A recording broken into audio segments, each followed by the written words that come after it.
If you like this video, please click on the like button. Comment with the names of the movies you would like us to cover next.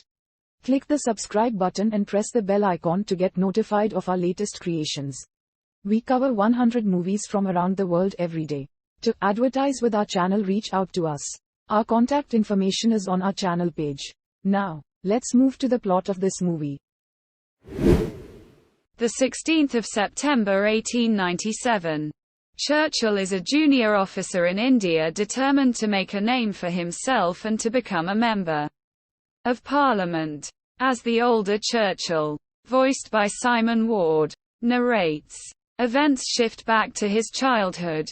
As a boy, Churchill is sent to a preparatory boarding school but is unhappy there and is removed by his parents after a particularly vicious caning by the sadistic headmaster.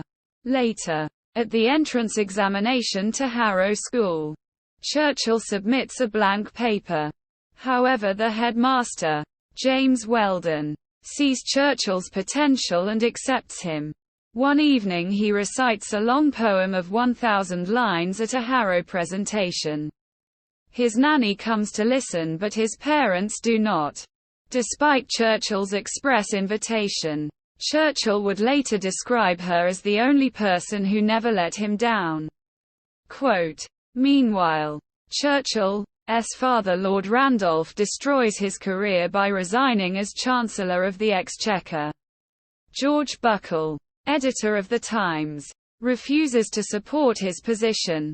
Doctors Roos and Buzzard inform Lady Randolph that her husband has an incurable disease, will probably die in 5 or 6 years, and that they must never again have physical relations. One morning, Churchill comes down to breakfast but his behavior infuriates his father. Lord Randolph angrily sends his son up to his room. But after a conversation with his wife he goes to make up with his son, who is playing with his large collection of tin soldiers. Churchill eagerly accepts his father's suggestion that he go into the army. His father later admits to his mother that he feels Winston lacks the brains for university or a career as a barrister. After 3 attempts, Churchill is finally accepted by Sandhurst, but his father is not pleased because he finished 7th from the bottom of the class and is only eligible to enter the cavalry, which costs an extra £200 a year for a horse.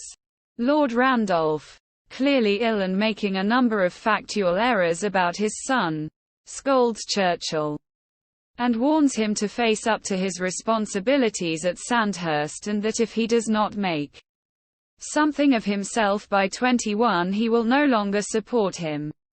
Single quote. Still only in his mid-40s, Lord Randolph, once a brilliant debater, makes an incoherent speech in Parliament, witnessed by both his wife and Winston.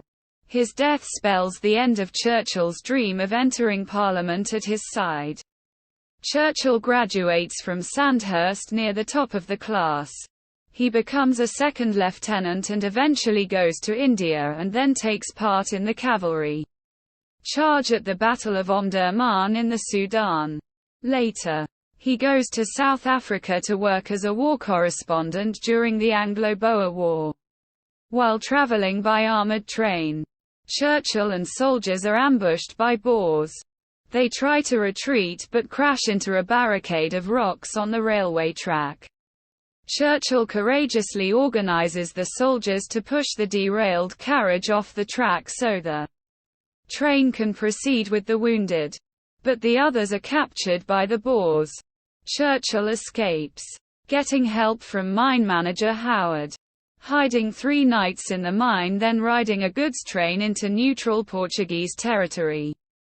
He returns to England a hero, stands for the parliamentary seat of Oldham and wins, becoming an MP in a Conservative majority parliament, with the encouragement of opposition Liberal MP Lloyd George, to the dismay of his mother and annoyance of senior Conservatives. He takes up his father's campaign to limit spending on the military. Quote, The film ends with Sir Winston Churchill narrating events that follow, including his marriage to Clementine Hozier 7 years later. Newsreel footage shows Churchill appearing on the balcony with the royal family on VE Day, May 1945. Single quote,